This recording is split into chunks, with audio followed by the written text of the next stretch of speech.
Vamos a empezar a trabajar conectándonos a base de datos y para ello lo primero que tenemos que hacer es aprender cómo funciona una base de datos donde el motor de base de datos más común para conectar con PHP suele ser MySQL.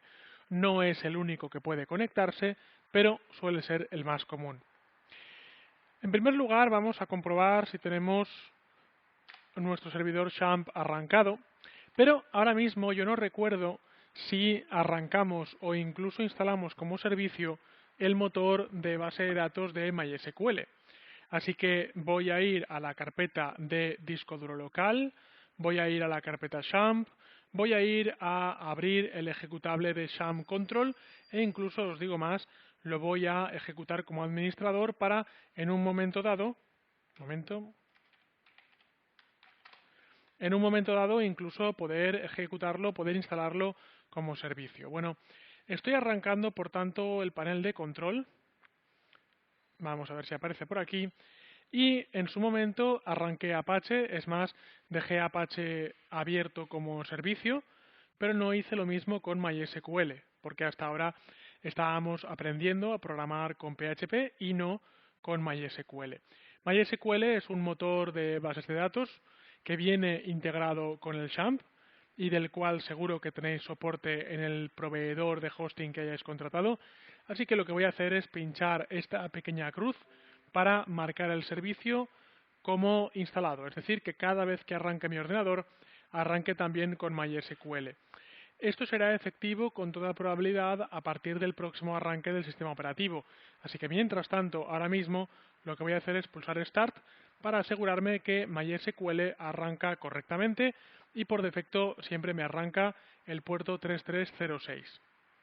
Si tengo alguna aplicación, no es muy común, pero si tengo alguna que por lo que sea esté usando el puerto 3306, me puedo encontrar con el problema de que no pueda arrancar MySQL. Pero hay muy pocas aplicaciones que usen este puerto, con lo cual lo normal es que arranque correctamente. Para hacer, por tanto, lo que vamos a hacer a continuación, necesitamos tener tanto Apache como MySQL arrancados correctamente y de color verde.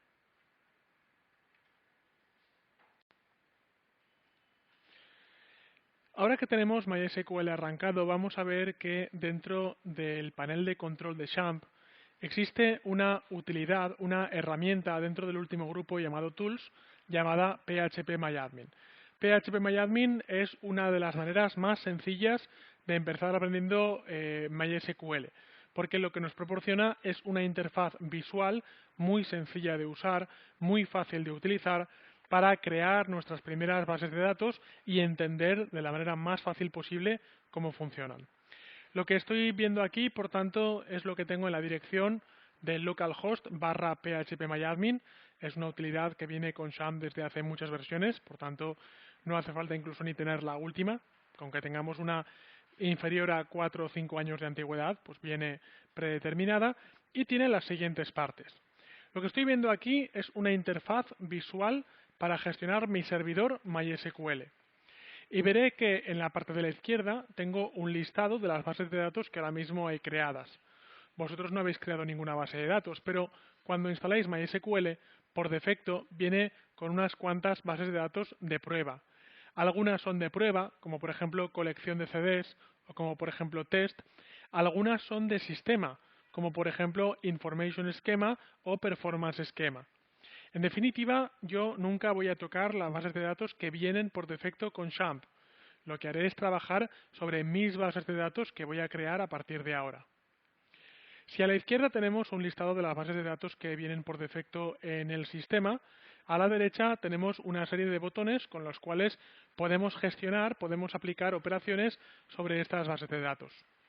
Para empezar, y siempre una mirada arriba, en la parte de arriba se me informa de dónde estoy ahora mismo. Ahora mismo estoy en el servidor 127.0.0.1 que equivale a la IP de este servidor local. Así que hagamos lo que hagamos, ahora lo veréis, siempre tendremos que echarle un vistazo ahí arriba.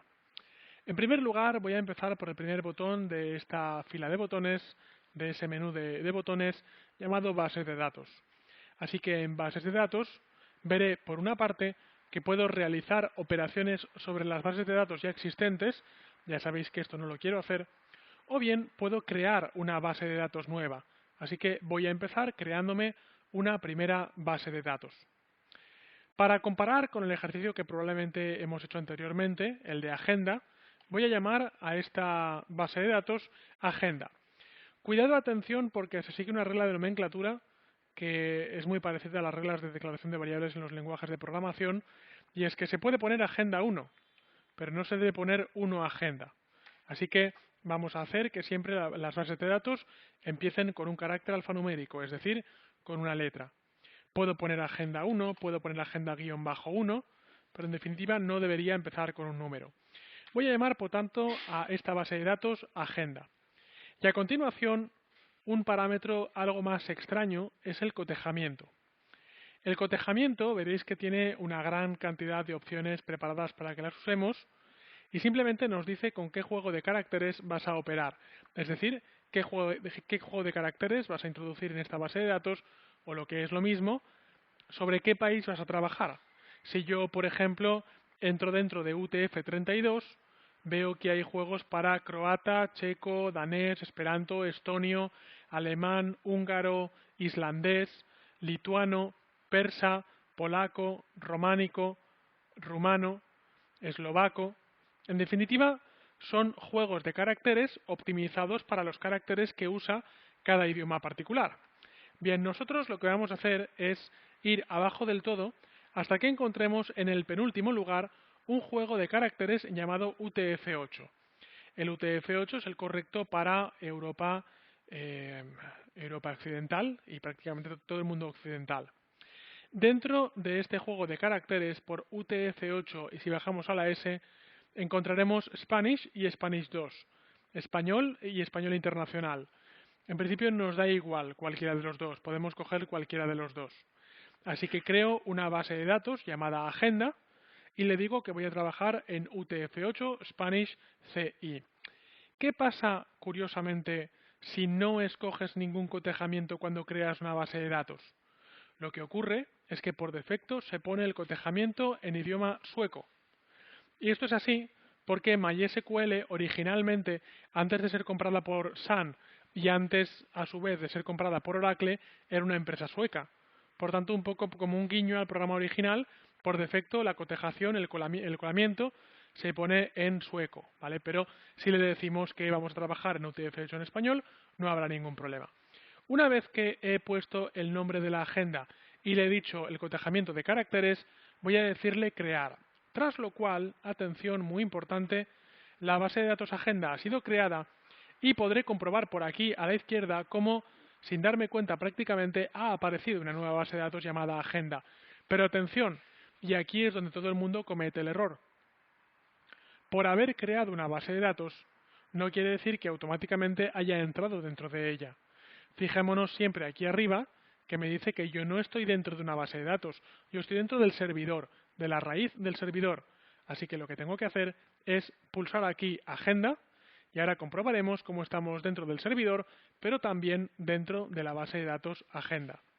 Observo que no se han encontrado tablas en la base de datos, por supuesto, ¿cómo se iban a encontrar tablas si la acabo de crear desde cero? Esto es lo que tiene que ocurrir. Y para cerrar este vídeo voy a decir que si en algún momento, en algún caso, creáis una base de datos y os equivocáis, o bien al poner el nombre o bien al poner la colación, no pasa nada, porque todo esto más adelante se puede modificar con relativamente poco impacto. Más traumático es cuando ya tienes una aplicación en funcionamiento, estando la aplicación en funcionamiento, cambiar parámetros como estos. No digo que no se pueda, digo que es traumático, digo que nos puede dar errores, pero por lo menos veréis que MySQL es un motor de base de datos que en cualquier momento nos deja cambiar prácticamente cualquier tipo de parámetro. Como os podéis imaginar, lo primero que solemos hacer al entrar dentro de una base de datos vacía es crear tablas. Si el servidor contiene bases de datos, las bases de datos a su vez contienen tablas. Así que en este caso voy a crear una tabla dentro de agenda llamada contactos. Al crear la tabla de contactos se me pide que introduzca cuál es el número de columnas. Así que, ¿cuál es el número de columnas? La cuestión es no lo sé. Yo de momento lo que suelo hacer siempre es poner un número 5 o poner un número 10, sabiendo que si luego me faltan columnas voy a poder añadir más columnas tantas como quiera, y si luego me sobran aquellas columnas que se queden vacías, simplemente el programa las va a descartar. Así que de momento, por ejemplo, voy a poner 5 campos y pulso continuar. Una vez que he especificado que voy a crear estos 5 campos, aparece esta ventana en la que se me invita a indicar cuál es la estructura, cuál es la nomenclatura de cada uno de esos campos. Os voy a decir que vais a tener bastante libertad para especificar cuál es la estructura de vuestra tabla dentro de la base de datos, pero sin embargo os voy a poner una condición, solo una condición, y de hecho no os la pongo yo, realmente la pone MySQL. En todas las tablas que creemos, salvo en algún caso y porque esté justificado, pondremos siempre un primer campo como un identificador único y autonumérico. Por tanto, voy a poner en la primera columna, veis que como he pedido 5, me aparecen 5 huecos, el nombre de columna ID. El ID es algo así como el DNI de ese registro. Es un número único para identificar inequívocamente a ese registro. Es algo que no es obligatorio dentro de MySQL, pero aumenta o contribuye a aumentar la integridad de los datos. Es decir, el asegurar que vamos a poder localizar en un momento dado un dato sin margen de error para que haya duplicados. A continuación tengo que tipificar el dato. Tipifico el dato diciendo qué tipo de dato va a ser. Hay 4 grupos principales, creo que son 4, que son int de integer, número entero, varchar de pequeño texto, text de texto grande y date para fecha. En mi caso, como el identificador va a ser un número entero, voy a dejarlo como int, como integer. Aunque también os tengo que decir que el motor MySQL viene con muchos otros tipos de datos, como por ejemplo tinyInt, entero minúsculo, entero pequeño, medio, entero, gran entero, decimal, de coma flotante, de doble precisión, número real, bit, booleano, fechas, cadenas e incluso datos espaciales, como por ejemplo geometría, para introducir coordenadas tridimensionales. En principio, por tanto, vamos a poner un número entero. Y a continuación, ya en este parámetro, en longitud de valores, es donde mucha gente se acaba confundiendo, voy a poner el número de caracteres que podrá tener ese número. Si yo pongo 255, la gente suele pensar que el número entonces puede ir de 0 a 255, y no es así. Es el número de caracteres que puede tener mi número. Por tanto, puede tener 9 y 254 nueves detrás. O sea, es una cifra con 255 huecos, con 255 números. Así que en mi caso, lo que voy a hacer es poner, por ejemplo, 10. 10 equivale a tener 99 millones de contactos. Por eso digo que, perdona, 99 millones de contactos, no, equivale a tener 1 billón de contactos. No, hasta 10 billones de contactos.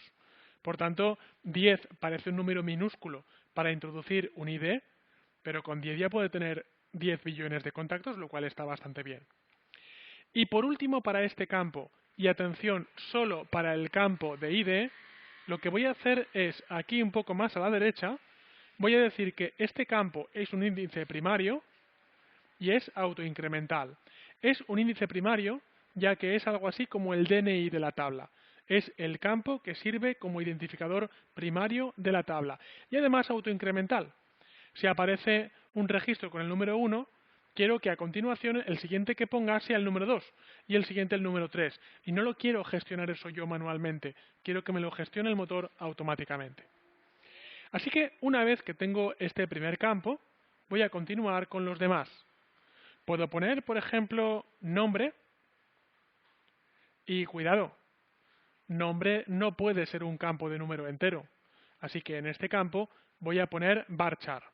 No text, ya que varchar equivale a un texto pequeño, digamos un párrafo de un libro, mientras que text equivale a un texto grande, puede ser un libro en sí mismo. Así que varchar. Y ahora, ¿cuántos caracteres ponemos? Pues por ejemplo, voy a poner 255.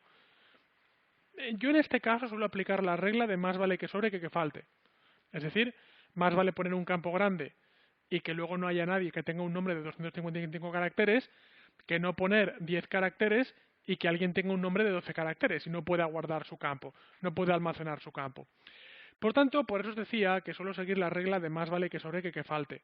Voy a advertir una cosa, y es que estoy haciendo esta regla un poco para curarme en salud y saber que no voy a tener problemas al introducir datos, pero esta regla que estoy tomando un poco a la ligera iría en contra de la eficiencia. Si yo estoy usando mucha más memoria de la que realmente voy a necesitar, en lo que puedo acabar finalmente es en una base de datos que gaste mucha más memoria de la que realmente necesitaría. Por tanto, no digo que no nos vayamos a preocupar de eso. No nos vamos a preocupar ahora, que es nuestra primera base de datos. Hay una regla que dice que, ya hablaremos de ella, que dice que la optimización prematura es el origen de todo el mal. ¿Vale? Entonces, primero preocupémonos de saber hacer bases de datos y más adelante nos preocuparemos de optimizarlas. Tengo ya, por tanto, como veis aquí, el segundo campo, que es nombre. Así que, ¿por qué no? Podría hacer apellido 1, sería un campo varchar de 255 caracteres. Apellido 2 sería un campo varchar de 255 caracteres. Ya tengo, por tanto, 3 campos para almacenar un nombre y 2 apellidos. Los nombres de las columnas no deberían empezar con un número. Fijémonos que he puesto apellido 1 y apellido 2 y esto es perfectamente válido. Por otra parte, podría hacer que los nombres de las columnas empezaran con mayúscula o, en definitiva, que tuvieran mayúsculas. Sin embargo, yo por costumbre lo que suelo hacer es ponerlo todo en minúsculas, por una razón muy sencilla. Ahora estamos creando una base de datos, pero como os podéis imaginar, nuestra finalidad última es conectarnos a esa base de datos desde un lenguaje de programación. Cuando nos conectemos, veréis que cometéis errores de sintaxis derivados de escribir mal el código del programa. Pero hay otra serie de errores, que son errores lógicos o errores de sincronización, que no dependerán del lenguaje de programación. Así que muchas veces nos pasa que ponemos apellido con mayúsculas en la base de datos, pero llamamos a apellido con minúsculas desde el lenguaje de programación. Y de repente, por alguna razón que desconocemos, no encuentra el dato que estoy pidiendo, y me puedo tirar media tarde o la tarde entera para al final darme cuenta que el problema era una falta de sincronización en las mayúsculas. Así que lo que suelo hacer para evitar ese tipo de problemas es no poner mayúsculas en los nombres de los campos. Evidentemente, dentro de los datos de la tabla, si hace falta, pondré mayúsculas y pondré ñes y pondré acentos todos los que haga falta. Pero como regla, para evitar esas colisiones, no suelo poner ni acentos, ni ñes, ni mayúsculas dentro de los nombres de las tablas. Creamos a continuación unos pocos campos más, como por ejemplo el teléfono. Teléfono iría con acento, pero evidentemente lo que voy a hacer es no ponerlo con acento. Cuidado porque teléfono podría ser un campo entero. Pero ¿qué pasa si pongo el más 34? El signo más ya no es un número entero. ¿Qué pasa si el prefijo del país lo pongo entre paréntesis? El paréntesis ya no es un número entero. Por tanto, ¿qué pasa si alguien me separa los números del teléfono con guiones? El guión ya no es un número entero. Así que, a menos que introduzca una regla de validación con la cual obligue a los usuarios a poner todo caracteres enteros, si no realizo esa regla de validación, por defecto voy a especificar varchar. Y una vez más, tendré que ver cuántos caracteres como máximo puede tener un teléfono. Por defecto, voy a poner 20. Parece que tengo ahora un problema, y es que me he quedado sin columnas. Había especificado que quería 5 columnas iniciales, pero ocurre que de repente me doy cuenta de que necesito más. Por ejemplo, me harían falta 2 columnas más para poner el teléfono y para poner el email. Así que lo que puedo hacer muy fácilmente es aquí arriba agregar una columna no, digo que quiero agregar 2 columnas, pulso el botón continuar y comprobamos cómo en un momento aparecen 2 columnas más. Por eso os había dicho que lo que suelo hacer es poner 5 o 10 y si luego me faltan, simplemente puedo añadir nuevas columnas dinámicamente con esta utilidad. Voy a escribir ahora email, donde el email será un varchar, será un texto, y va a tener como mucho 255 caracteres. Y por último, voy a poner teléfono, email y dirección. Y la dirección va a ser simplemente un varchar de 255 caracteres. Ya tenemos, por tanto, los 7 campos que necesitamos para esta tabla inicial.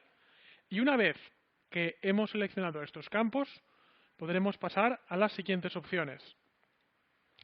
Comentarios de la tabla no son en absoluto obligatorios, pero siempre son recomendables. En esta tabla vamos a guardar los contactos de la agenda. Como motor de almacenamiento, en las últimas versiones de MySQL viene por defecto un motor de base de datos llamado InnoDB.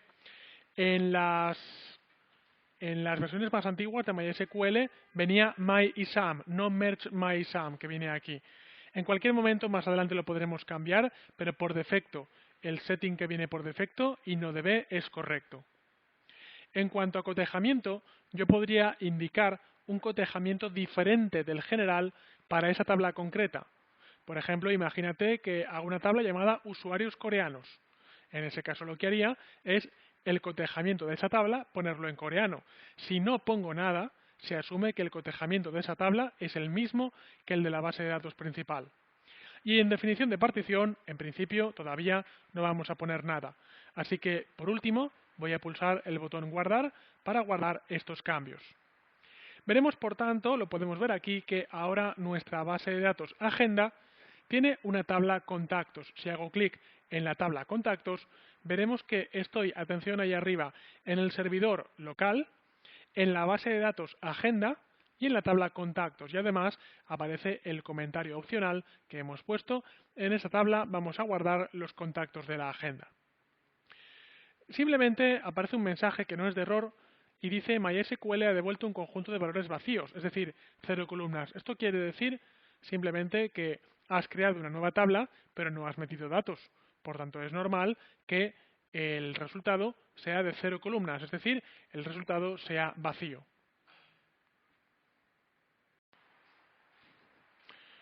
Una vez que tenemos nuestra tabla recién creada y por supuesto está vacía, depende de la versión de PHPMyAdmin en la que estéis, quizás os permite entrar dentro de la pestaña examinar y os dice que no hay nada, o alguna versión de PHPMyAdmin lo que puede hacer es saltar directamente a la segunda pestaña de estructura y no dejaros entrar en examinar hasta que no tengáis registros. Eso es un poco lo de menos.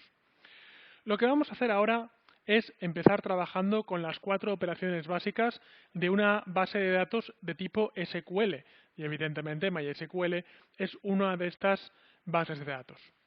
Las 4 operaciones son las operaciones CRUD, que son Create, Read, Update y Delete. Crear, leer, actualizar y eliminar. La primera con la que vamos a trabajar, por tanto, es Create, es crear. Vamos a insertar.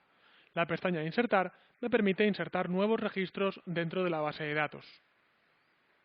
Atención, el campo ID no quiero que lo toquéis, porque el campo ID hemos especificado que va a ser autoincremental, o sea que lo va a gestionar automáticamente la base de datos. Ahora quiero introducir un registro que va a ser Juan García López. Su teléfono es este de aquí. Su email es info@juan.com y su dirección es calle de Juan, número 4. Si pulso continuar y no quiero que introduzcáis nada dentro de ID, si pulso continuar, observaréis que aparece un mensaje de validación donde dice se ha insertado una fila y la ID de la fila insertada es 1. La ID, la clave primaria autoincremental de esa fila, es 1. Aparece algo muy curioso aquí, que es un montón de texto que, lejos de ser un error, es una sentencia de inserción SQL. Veréis, cuando habéis ido a insertar y habéis insertado un campo, lo habéis hecho mediante un formulario visual. Lo que hace el programa es decirte, mira, que sepas que el comando SQL correspondiente a la acción que acabas de hacer es este de aquí.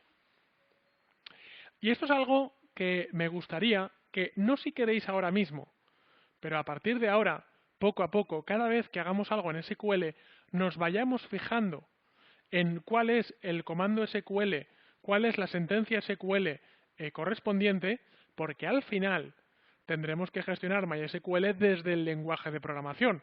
Y desde el lenguaje de programación no habrán estas ayudas que aparecen en PHP-MyAdmin como formularios. No es algo que quiero que hagáis ya mismo, pero quiero que poco a poco os vayáis fijando para ver que siempre que insertamos algo en una base de datos, si os fijáis es insert into agenda contactos, o sea, insertar dentro de la base de datos agenda tabla contactos que tiene estos campos de aquí, los valores y estos valores de aquí. Os tengo que decir que el lenguaje SQL, las bases de datos MySQL, son en principio lo menos atractivo de aprender para todo el mundo, pero por puro desconocimiento, porque si os ponéis a leer sentencias SQL, veréis que si sabes inglés, prácticamente sabes SQL. Son sentencias escritas en un lenguaje, como veréis, bastante claro. Ya tengo, por tanto, la primera inserción, pero no contento con esto, quiero realizar un par de inserciones más. Así que me vuelvo a la pestaña de insertar, y ahora quiero insertar a Jaime con el apellido López, pues no sé, Juárez.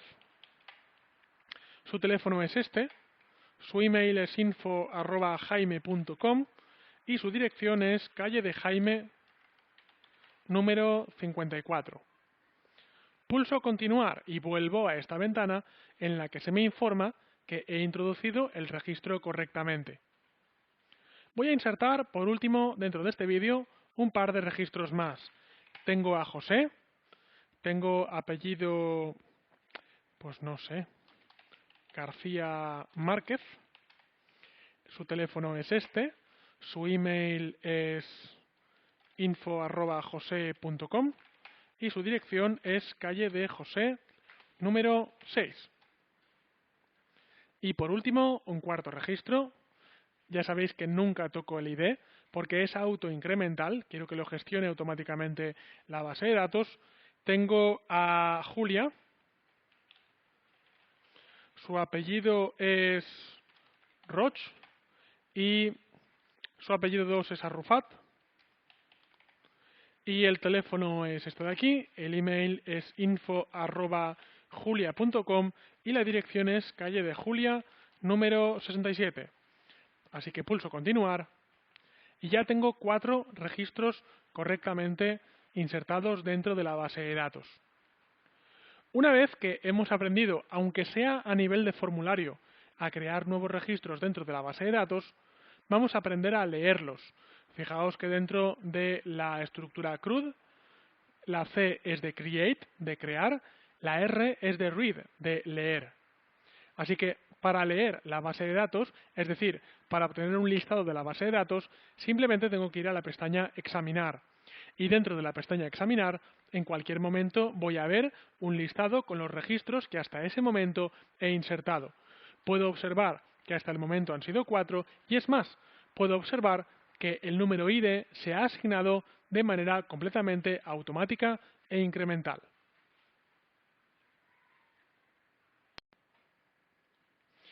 Si ya sabemos crear y ya sabemos leer, nos faltan las dos operaciones que son actualizar, update, y eliminar, delete. Para actualizar un registro, simplemente lo que tengo que hacer es editarlo. Así que vengo a la edición del registro y digo que, por ejemplo, este cuarto registro, pulso editar, y digo que su teléfono va a ser 111111. Simplemente pulso el botón continuar y comprobaréis cómo el teléfono ha sido actualizado correctamente. Lo único que tengo que hacer para actualizar un registro, por lo menos a través de la interfaz de usuario, es pulsar editar y en el formulario que sale a continuación, realizar la modificación que quiera y por último, botón continuar. Igual de fácil mediante el formulario que es realizar una actualización o una edición, es también realizar un borrado. Si yo quiero eliminar un registro, simplemente tengo que pulsar el botón borrar. Como cualquier borrado de datos siempre es peligroso, antes de realizarlo, el programa me pregunta que confirme, ¿realmente deseo eliminar desde agenda donde el ID es igual a 4? En este caso voy a pulsar OK, tras lo cual comprobaré que he eliminado correctamente el cuarto registro. Hemos visto, por tanto, lo fácil también que es actualizar y que es eliminar. Las 4 operaciones básicas, por tanto, son insertar, leer, actualizar y eliminar, pero actualmente hay una operación que se considera imprescindible, que es la operación de búsqueda. La búsqueda, aunque no lo parezca, realmente es una selección con condiciones. Por tanto, lo que voy a hacer a continuación es simplemente decir que, por ejemplo, quiero buscar un registro cuyo nombre sea Juan. Por tanto, continúo y aparece el registro o los registros, porque podría haber varios, que cuadrarán con esa condición, que cuadrarán con Juan. También puedo, atención, buscar elementos que empiecen con J. Pero si yo pulso buscar, si yo pulso continuar, no me dará ninguno. Esto es por lo siguiente. Cuando yo pongo un operador de tipo like, lo que estoy especificando es que quiero una coincidencia bastante exacta. En cambio, cuando pongo un like con almohadillas, lo que va a aparecer es todos aquellos nombres que tengan J en el nombre. Así que me aparecen Juan, Jaime y José. Si nos fijamos, y es más, si leemos el enunciado, dirá Select all from contactos, selecciónamelo todo de contactos donde el nombre tenga una J. Así que, como veis, por tanto, finalmente una búsqueda básicamente es una selección de base de datos, pero introduciendo condiciones, donde una manera de introducir condiciones es poner la orden, la cláusula where.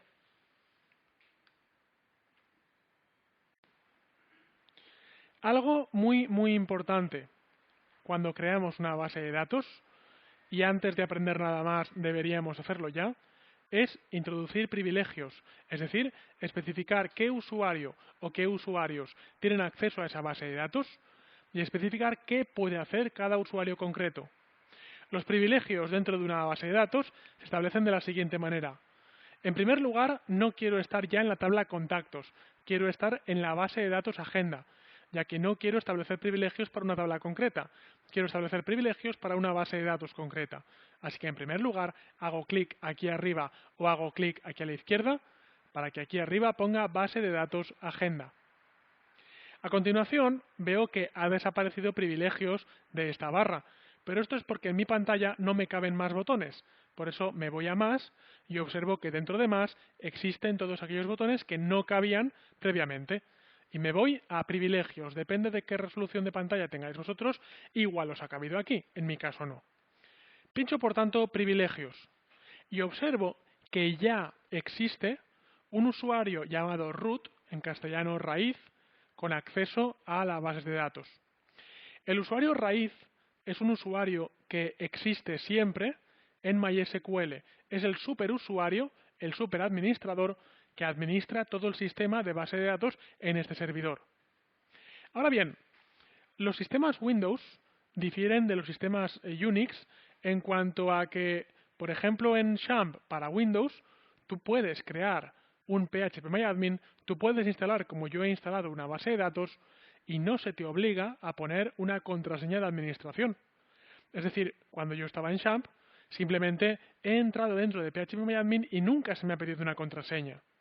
Si alguna vez instaláis MySQL y phpMyAdmin sobre un sistema Unix, por ejemplo un Linux o por ejemplo Mac, os puede ocurrir que os obligue a poner una contraseña de superusuario al instalar y no os deje entrar si no ponéis la contraseña correcta. Por tanto, en este caso, dado que ahora mismo estoy con XAMPP y estoy en Windows, es normal que yo haya entrado como root y no se me haya pedido la contraseña. No es una práctica muy segura, pero tengamos en cuenta que estoy con un servidor de prueba, no con un servidor de producción. En todo caso, nunca debería conectarme a una base de datos como root. Por tanto, lo que voy a hacer es agregar un nuevo usuario para esta base de datos. Al pinchar sobre agregar usuario, aparece este formulario donde defino cuál es mi usuario. Por tanto, nombre. Voy a ser poco original, para que cuando me conecte desde la programación recuerde los datos. El nombre de usuario es agenda usuario.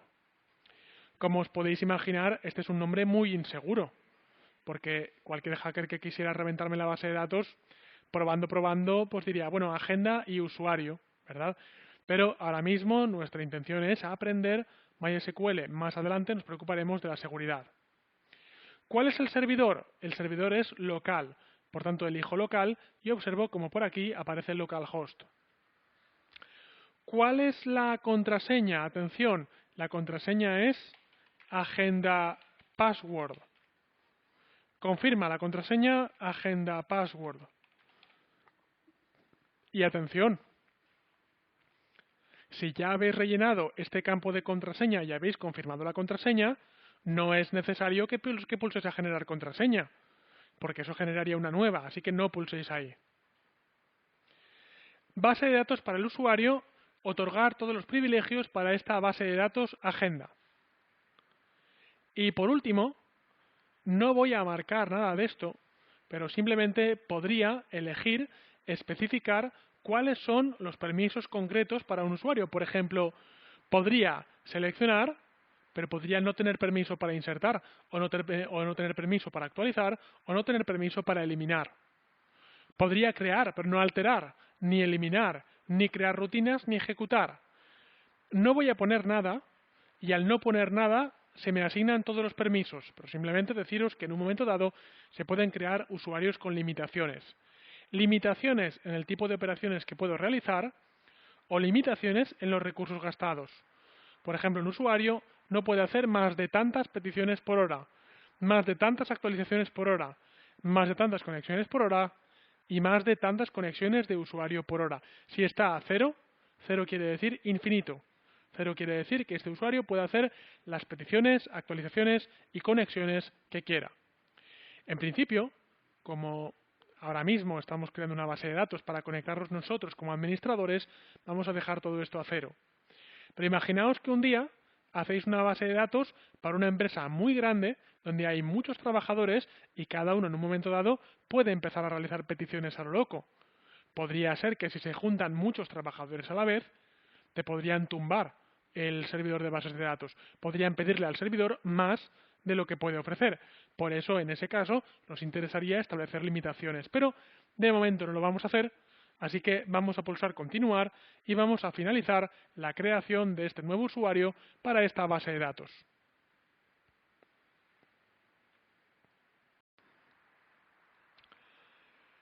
Finalmente, los botones de, por ejemplo, si me meto en la tabla, los botones de insertar, buscar, borrar, editar, están muy bien, porque nos permiten gestionar visualmente nuestra base de datos.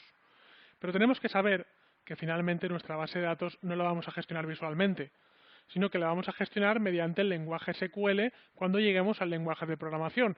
Ahora a continuación lo veremos. Por tanto, un buen entrenamiento para ver las bases de SQL antes de saltar al lenguaje de programación es pinchar en esta pestaña donde tienes un pequeño campo de pruebas y donde puedes empezar a probar cosas dentro de SQL. Fijaos que tenéis las 4 operaciones principales. Select all o select lo que quieras, en definitiva seleccionar, o lo que es lo mismo leer. Insertar, insertar registros. Update, actualizar registros. Delete, eliminar registros. Vamos a empezar con la selección más sencilla, que es select asterisco, asterisco quiere decir todo, from contactos. Así que en este caso, lo que estoy haciendo simplemente es especificar que quiero listar la tabla de contactos. Pulso continuar y si todo ha ido bien, el resultado de esta petición es simplemente un listado. Si os fijáis, mirad, cuando lo pulso en examinar, básicamente tengo eso. Básicamente tenía select all from contactos, seleccionar todo de contactos. Ahora, cuando selecciono todo de contactos, puedo empezar a establecer condiciones. Una tabla, una cláusula de condición, por ejemplo, es el where. Así que voy a decir where nombre es igual, comillas, comillas, a Juan. El nombre de la columna no hace falta que se ponga entre comillas, pero el valor que se está buscando sí que debe ponerse entre comillas, a menos que fuera un número. Y como en este caso no lo es, pues hay que poner comillas. Estoy realizando una búsqueda. Selecciónamelo todo de la tabla contactos, pero ojo, donde se cumpla la condición de que el nombre sea Juan. Pulso continuar y me encuentra correctamente el registro Juan. Acabamos de hacer, por tanto, una búsqueda con una condición usando SQL.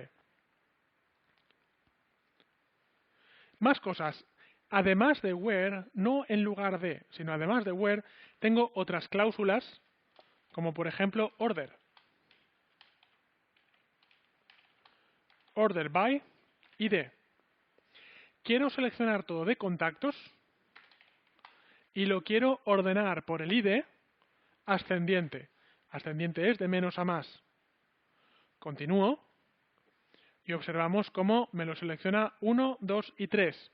Me lo ordena por ID de menos a más. Pero, ¿qué pasa si pongo desc? Quiero ordenar por el ID descendiente. Descendiente quiere decir que primero los números más grandes y luego los números más pequeños. Pulso continuar y observaréis cómo aparece 3, 2, 1. Tengo el mismo listado, pero ordenado de manera diferente. No solo me lo puede ordenar por un campo numérico, también me lo puede ordenar por orden alfabético. Ordénamelo por nombre ascendiente, por orden alfabético, evidentemente. Por tanto, pulsamos continuar y comprobamos como primero va Jaime, J-A, luego va José, J-O, y por último va Juan, J-U. Vemos, por tanto, como order by me sirve tanto para una cosa como para la otra. Así que veremos que las opciones de selección en SQL son tan sencillas como poner select all from tabla y a partir de ahí empezar a establecer peticiones. Continuamos con una inserción. Así que hay varias maneras de insertar en SQL. Una muy sencilla es la siguiente. Insert into contactos, values, abro paréntesis y cierro paréntesis, y dentro de los paréntesis, atención, tengo que poner el mismo número exacto de campos que hay en la tabla. Si pongo un campo más o pongo un campo menos, no funcionará. Por tanto, yo lo que suelo hacer es poner lo siguiente. 1, 2, 3, 4, 5, 6, 7. 1, 2, 3, 4, 5, 6, 7. Poner una serie de comas para saber que tengo que separar los campos. El primer campo es un campo ID autonumérico primario. Siempre que encontréis, siempre que estéis insertando algo dentro de un campo primario autonumérico, tenéis que poner null. Null le dice a la base de datos, apáñate y ponme ahí un incremental. A continuación, nombre. Pues quiero poner a Javier. Como es un texto, va entre comillas. A continuación, apellido, López. A continuación, segundo apellido, García. A continuación, teléfono, lo he puesto como una cadena de caracteres, no como un número, por tanto, con comillas. A continuación, email, info@javier.com. Y por último, veis, el último espacio de la coma, la dirección, calle de Javier, número 5. Por cierto que deberíamos poner al final de cada sentencia SQL un punto y coma. Cuando estamos haciendo una única sentencia SQL, no pasa nada por no poner punto y coma, pero más adelante podemos querer hacer varias sentencias SQL en una sola petición, así que es bueno que nos vayamos acostumbrando a poner un punto y coma al final. Si no ha habido ningún error, y no debería haber habido un error, le voy a dar a continuar. Siempre que hay un error, no digo siempre, pero digo en el 95% de los casos, es porque aquí hay un número de columnas y ahí hay un número diferente de columnas. Debemos hacer que los datos sean los mismos. Le doy a continuar y si todo ha ido bien, me dice MySQL ha devuelto un conjunto de valores vacíos, es decir, 0 columnas. Si ahora me voy a examinar, vamos a ver a examinar, nos daremos cuenta como ahora tengo a Javier. Me ha puesto el ID número 5 porque no ha rellenado el ID número 4 que yo había utilizado antes y no quiero que me lo rellene de hecho. Puede parecer lo contrario, Pero lo que me interesa es que utilice un número de ID que no había utilizado hasta ese momento. Hemos visto, por tanto, cómo la sentencia de insert into, voy a insertar otro valor, insert into contactos, esta sentencia nos permite insertar nuevos valores dentro de la base de datos. 1, 2, 3, 4, 5, 6, 7. Antes de empezar, me hago un poco de espacio. Digo que José, o por ejemplo Jacobo, no lo sé, Herrero García, con este teléfono, con este email, info@jorge.com, y con calle de Jorge número 67, y me inserta un nuevo registro dentro de la base de datos. Lo importante en este caso es que aquel campo que iría con ID aparezca la palabra null. Null, que equivale a decir nada, cero. Cero quiere decir ponle tú el ID que le corresponde. Continúo y si todo ha ido bien, me debe dar un mensaje de OK. Y si algo no ha ido bien, como ya os digo, en la grandísima mayoría de los casos, es porque si la tabla requiere 7 campos, o le habéis puesto 6 o le habéis puesto 8.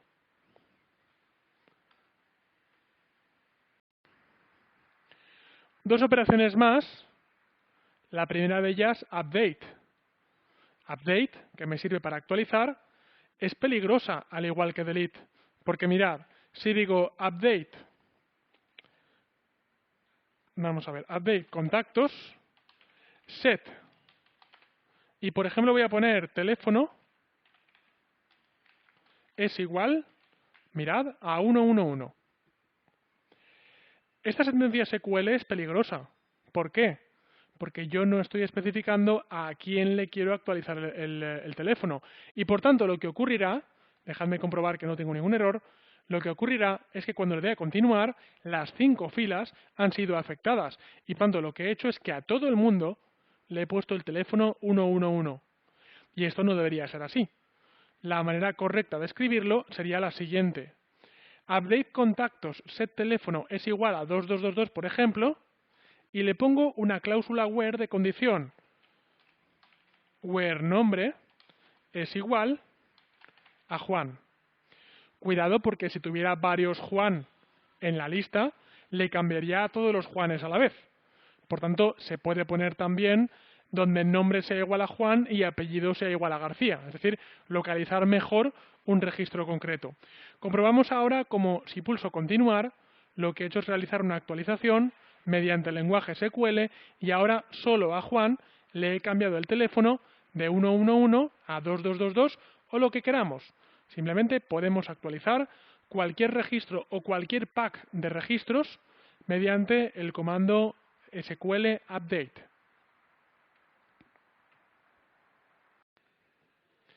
Yo tengo ahora, por ejemplo, a Juan García. Quiero localizar a un usuario con algo mayor de precisión, no solo por su nombre, sino también por su apellido. Así que me voy a SQL y le digo que quiero update contactos set teléfono es igual a 33333 y pongo un operador booleano de AND, where nombre es igual a Juan, and apellido 1 es igual a, atención, era García, voy a poner López. Solo quiero actualizar el teléfono donde el nombre sea Juan y el apellido sea López. Mi Juan no es Juan López, es Juan García. Por tanto, continúo y me dice que 0 filas han sido afectadas. No es que haya un error, es que 0 candidatos han sido encontrados. Y fijémonos que Juan sigue teniendo el teléfono 2222. Pero si yo ahora vuelvo y pongo y apellido sea igual a García, comprobaremos como ahora y solo ahora una fila ha sido afectada.